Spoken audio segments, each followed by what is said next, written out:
Come on in, pull up a chair. The Gaming Gang Dispatch is in the air.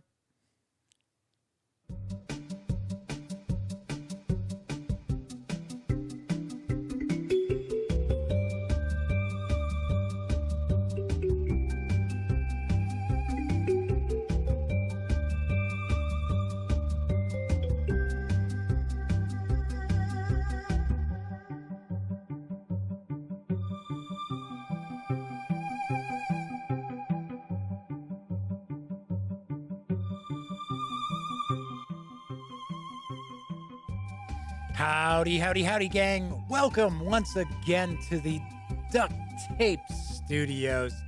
I'm Jeff McAleer, your host here at the Gaming Gang Dispatch, brought to you by thegaminggang.com. So welcome aboard. It has been a while. Have you missed me? Well, we're going to talk about that in some detail in just a few moments, but I do want to point out today is Monday, June 28th, 2021. This is live stream 673. That's right. Tonight's show is going to be a bit different than usual. So, do want to point out, if this is your first time joining me, don't use this show as an example of what you can expect. Because normally what I do is I share the latest in tabletop gaming news, as well as take a first look at a tabletop game. It could be a board game, role-playing game, miniatures, rules, what have you.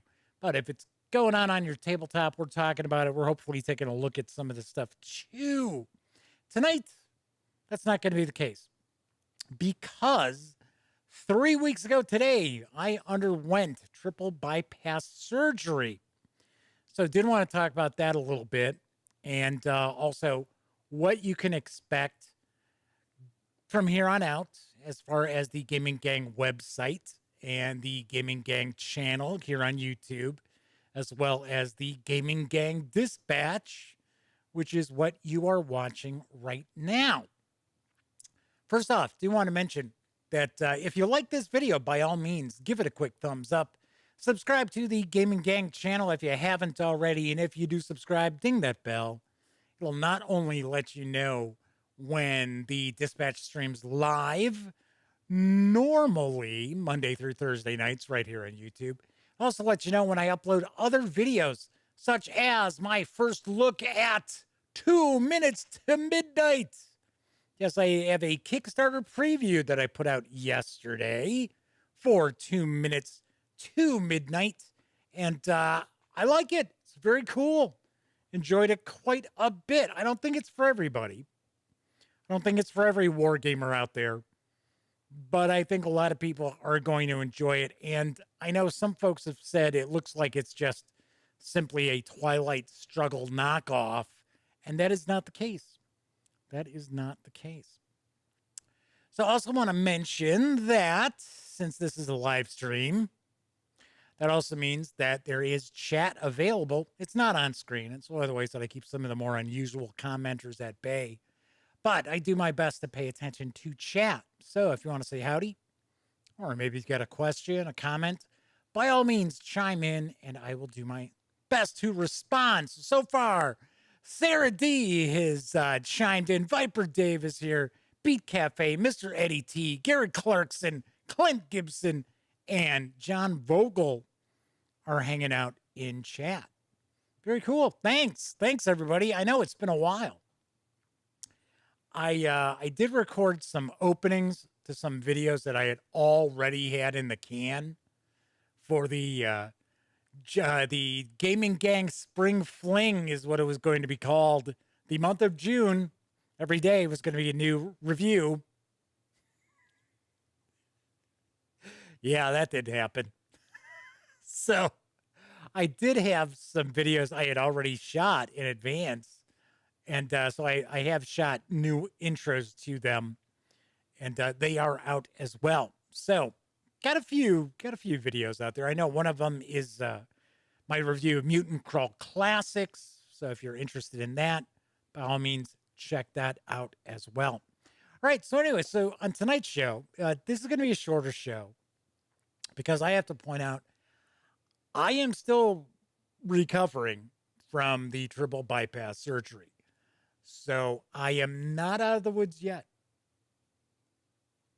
Fingers crossed. But if I can hit day 31, that's supposed to be smooth sailing after that. Although it's still, it's still months long recovery. So, want to talk about what happened. So, all of a sudden, 1 minute I'm planning on doing game reviews each and every day all month long. And then next thing I know, I'm in the hospital. So the night of May 31st, I had some weird tightness in my chest. And I already had a stent put in. I had a heart attack, what was that, March 15th, 2018. And I had a stent put in. And at that point in time, there had been talk about doing a bypass. But my cardiologist had said that she thought that the stent and medication would be able to take care of it, that didn't need to go through, bypass surgery. So anyway, so I had this weird tightness and kind of an unusual feeling in my left arm. Not numbness. I didn't have any sort of copper taste in my mouth. I know that's another telltale sign of a heart attack. And it went on for about 3 minutes and then it went away. I thought, okay, well, that's weird. That's something different. Kind of reminded me of when I had the heart attack back in 2018, but it wasn't the same. I didn't have that. I didn't have like nausea or kind of wonkiness or anything like that. It was just this tightness. So anyway, and the funny thing is I wasn't doing anything. I was reading at that point in time. It was about, I don't know, 11:30 at night, and came out of nowhere. So I was like, okay. So it went away, and I thought, oh, well, it's just something new. Because, once you have something done with your heart, there's always little things that have, like the stent. Every once in a while, I feel like a little tweak or something. If I move or something, and be like, oh, well, it's just natural. So the next morning, which was June 1st, I wake up and within moments, the tightness is back, the weird sensation in my left arm. And I thought, okay, something's up here. I'm not going to just sit around and be like, well, let's just let this go away. So I got a lift to the hospital.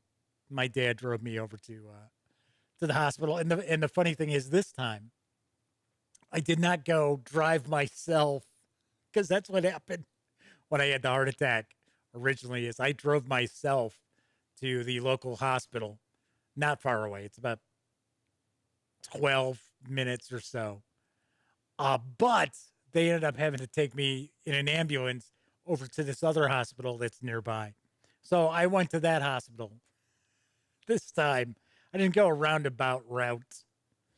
So went in. It was morning of June 1st. Went in. I said, yeah, I'm not sure if I'm having a heart attack or what.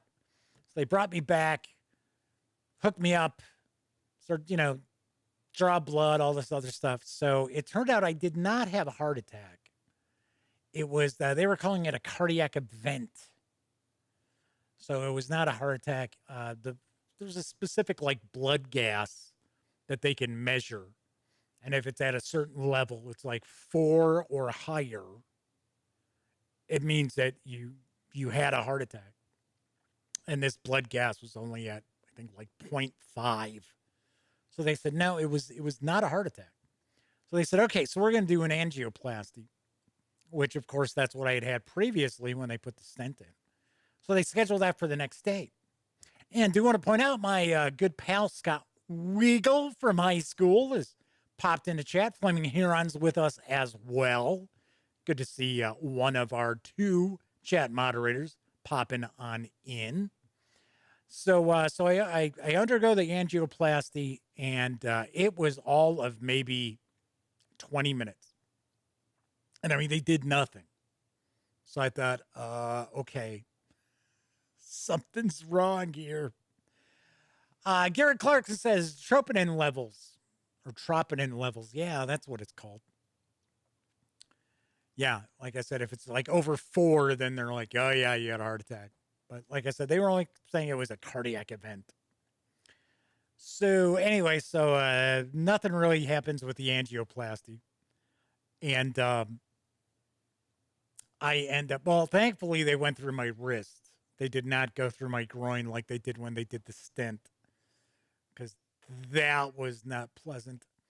Especially since when I had the stent put in, I had to be flat on my back for like the first 8 hours afterwards, and it drove me nuts. So going through my wrist was a lot better.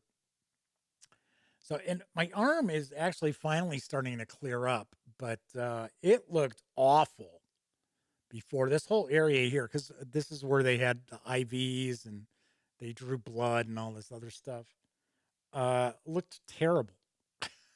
It looked it looked like I had makeup on from The Walking Dead. That's how bad it looked. And the funny thing is, I have this big bruise that runs down here. That actually wasn't there until I got out of the hospital.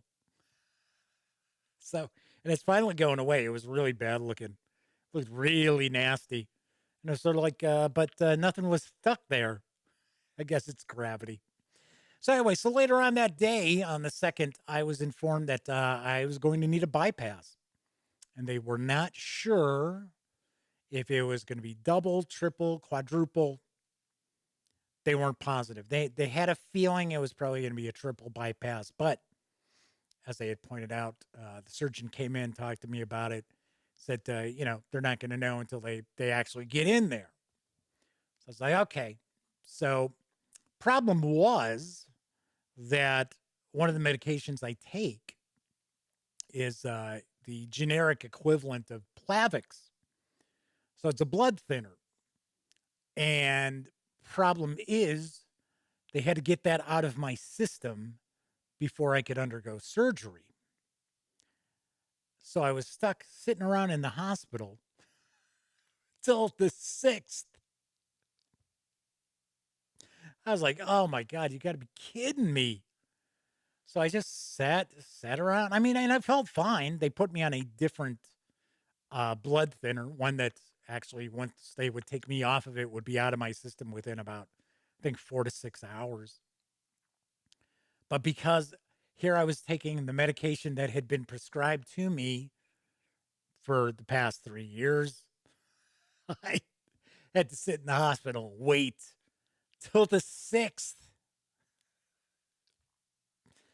That sucked. Although I have to admit, my best friend Elliot Miller did pop in and visit. And he stopped in one afternoon, and we got to play Watergate. He brought Watergate with. He went and bought. Guy's got hundreds of board games, but he still went and bought Watergate for us to play. So I will have a review of Watergate in the very near future. So anyway, so I had bypass surgery on June 6th. I remember pretty much nothing. I remember prior to the surgery and things like that. But once we got down into uh, outside the operating room, that's where it's kind of like gone. That was it. Don't remember anything. I don't remember the breathing tube that was down my throat, or the actually had another tube that was down my throat behind the breathing tube, for them to actually watch the back of my heart. And I don't remember any of that. Don't remember any of that at all. So I don't, obviously, if I wasn't awake for them putting stuff down. They wasn't awake for them to put 2 chest tubes in. Oh, the worst. The worst. Oh, man. Yeah, we'll talk about that in a second. So anyway, surgery went off without a hitch. Everything was fine. Everything was great. I guess I wasn't waking up. I guess I kept wanting to go back to sleep. But I once again, I know nothing about that. But I do remember waking up and they were asking me questions and I was answering the questions and things like that. So Flaming Heron says, "Oh yeah, blood thinners make all surgery fun." Yeah. See, that was one of the worst things about the bypass was sitting in the hospital. It got to the point by the time I got out and I was out of there the 10th, I want to say it was the 10th that they released me, which was pretty damn fast. 4 days after they cracked me open. But everything was great. Every, everything was, I was way ahead of the curve on just about everything that was going on. They left the chest tubes in a little bit longer than they normally would have because there was still more drainage going on. But I was up, I was walking around, I was up and sitting up in a chair the morning after I had the surgery. And then by the next day, I was already walking around the intensive care unit. So, so yeah, so I was able to rock on out of there pretty quickly. So, oh gosh, the chest tubes. Oh, talk about, and of course they had me on painkillers, but once I was awake, right off the bat, they started weaning me off of the painkillers, and I still have painkillers that I'm taking before I go to bed, but they're like super weak. So, so I have to admit, I am in discomfort and pain constantly, and that is natural. It is going to go away, but it is kind of a pain. It is a bit of a pain in the ass. So I have tightness right here. Of course, this is where they actually opened up my my breastbone and things like that, and then they wire it all back together. I have kind of a knot, like it's right about here. Say I buttoned up the shirt because nobody wants to see the nasty scar. It still looks kind of gross. But I have a knot right here, which will supposed to go away. I'm using some vitamin E cream and kind of massaging that in a little bit to kind of try to hopefully break up that scar tissue because I honestly think this lump is kind of pressing on my vocal cords because you might notice my voice is off a little bit and it could take up to a year for my voice to return. Now, my voice is getting stronger all the time, but I already noticed I can't sing. Not that I could really sing before, but I can't even try to sing. I probably can't even try to do some of my goofy voices or anything like that, right? Dan Taylor has jumped in to say hi. Good to see you, Dan. Thanks for visiting. Dan says he's glad I am recovering. Yes, thank you very much. I am recovering. I'm doing really well. I'm out walking. That's all I can do right now. That I'm cleared to walk, and that is it. I can't lift anything heavier than 5 pounds. Can't push, pull, can't drive yet. I am going to see my cardiologist Wednesday, so I'll probably get cleared to drive then. But I followed up with the surgeon's office last Thursday, and everything's fantastic. Everything looks good. So everything is going according to plan. So I am pretty pumped. No, I guess no pun intended, right? But I was gonna say these chest tubes, oh my gosh. So i- if you've never had chest tubes, which I had never had it, never had them stick something like that in me. Uh, when they remove them, they have you take a deep breath and hold it. And when they take them out, they tell you to exhale. Oh my God. It felt like they were actually tearing my skeleton out through my stomach. I was like, oh God. Wow. So Scott says, no less scary, even seeing all is going well afterwards. It is. I mean, I got to admit, and I posted on Twitter and Facebook. I said, yeah, when they told me I had to undergo bypass surgery, I was concerned. I was a little scared. I'm not going to pretend I wasn't. I was a little bit scared. And then, of course, the more research I did and the more I talked to different people, by the time I actually went and had the surgery, I my concerns were pretty minimal. I was more concerned about the recovery because there's so many complications that could take place. There's still complications that could happen now. I don't foresee anything like that because all along everything has been really good. I had a nurse come out a couple of times to check on me, and she's like, "Man, this you're like so far ahead of most people at this point." But part of it was, remember, I did not have a heart attack. Things would have been a lot more touch and go, I think, if I had actually been having a heart attack and it was like a life and death decision to undergo a bypass right then and there. Then I think things would have been a lot trickier than they have turned out to be. So I want to let everybody know that I am doing pretty well. I should say pretty well. I'm doing really well. Um, some things are odd. Some things have changed. My eyesight is a little different. It's like, what? The contacts I wear normally, I do not have to wear reading glasses. After the bypass, I now actually have to wear reading glasses for some things. Very strange. Very, very weird. My appetite has changed tremendously. I have lost some weight.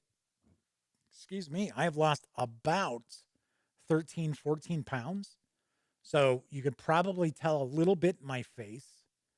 A little bit of this is kind of gone, right? I'd like to get rid of more of this, to be honest. So yeah, so I've yeah, it's as my best friend Elliot said, "Oh wow," he goes, "It's like the bypass diet." I'm like, "Yeah, I don't recommend it." But yeah, my appetite's a bit different. I'm really not hungry as often as I had been in the past. I'm trying to pack in a lot of protein, just not empty calories kind of stuff. So I'm hoping maybe to lose about 15 pounds and keep it off. Fingers crossed. Because that would actually take me down to the weight I was at when I was in my 30s. And I think it's possible. So, don't know. What else is kind of I don't sleep through the night. Part of it is because I'm on a diuretic. So I am peeing a lot. So got to keep the fluids out. It's basically what it is. It's to keep fluids out of my chest. So I'm on a diuretic. So yeah, to help prevent any sort of pneumonia or anything like that. Um, my sense of taste has changed a little bit. There are some things that just seem to taste different to me now. So, and once again, could take a year for this to come back, or maybe not ever come back. You never know. I have no idea. But all in all, it is a big thumbs up. Everything is going really, really well. I will talk to uh, once again, I'll talk to my cardiologist on Wednesday. Oh, something else. I don't feel as sharp as a tack. Not, not that maybe I was before, I don't feel as sharp. Not like I feel fuzzy or like, ugh. I just don't feel as quick on the upswing. I don't know. I'm sure that'll change as well. So I feel good. And I definitely appreciate any one of you tuning in to see how I'm doing. I really do appreciate that. I was very, very surprised by just the sheer number of people who had reached out to wish me well and send kind thoughts and prayers my way. And I was like, holy shit. It's like, wow. It's like, okay, very cool. Thank you. So like I said, I'm doing pretty well. So something else I wanted to talk about. So what does this hold for the future of the gaming gang and the channel and this live stream that I do and other videos that I shoot? So I'm not ready to come back and be doing 4 shows a week live. It's just, there's no way I can pull it off. For one, I have like an oddball kind of energy. So some days I'm like, all right, good to go. Yeah, I'm cool. And then other days I'm like, I could go back to sleep. And I do. I have been told, if you're tired, go to sleep. Do not try to battle through anything. But thankfully, I have not had any of the like the really bad days that, knock on wood, that are supposed to accompany this from time to time. I have not had that. Flaming Heron says, well, the gaming community is full of love. All right, you keep telling yourself that. Keep telling yourself that, Flaming Heron. You don't get the emails that I get. Yes, the 98, 99% of the gaming community is fantastic. We know that. All of us already realize that. It's that, that vocal minority that just drives you nuts. But so anyway, so yeah, I'm not ready to come back and start doing 4 streams a week and shoot reviews and have all the news and stuff like that up on the website. So if you do follow thegaminggang.com, you already realize that things are kind of back to normal there. So you're getting your 4 to 5 news pieces about new game releases. The comic book news is up there. Really haven't had much as far as like movies and TV and stuff like that. So Mr. Eddie T was laughing about probably my, yeah, you keep telling yourself that, Flaming Heron. And Flaming Heron points out, there's always going to be that vocal minority. Yeah, for everything. The silent majority. Yeah, okay. So if you visit thegaminggang.com, and I hope you do, I really do. I'm surprised how many people watch the videos that have never actually gone to the website. And on the flip side, there are a lot of people who visit the website who probably don't watch any of the videos either. So it's like, icky dookly. So this is what's cooking. So I'm going to take the rest of the week off. So a couple of things I'm working on. I'm going to try to work on the audio a little bit again. Because for one, now that my voice is a little bit different, it's probably pretty gravelly and probably a little too bassy. Because I can feel it. I can feel that it's more grumbly. If anybody remembers BJ and the Dirty Dragon, now I'm really going way back. And this is very regional too. There was Blob. I wonder if Scott might remember this. BJ and the Dirty Dragon and the Giggle Snort Hotel, which was like the follow-up show with the same characters. Blob was like, brum, brum, brum, brum, brum.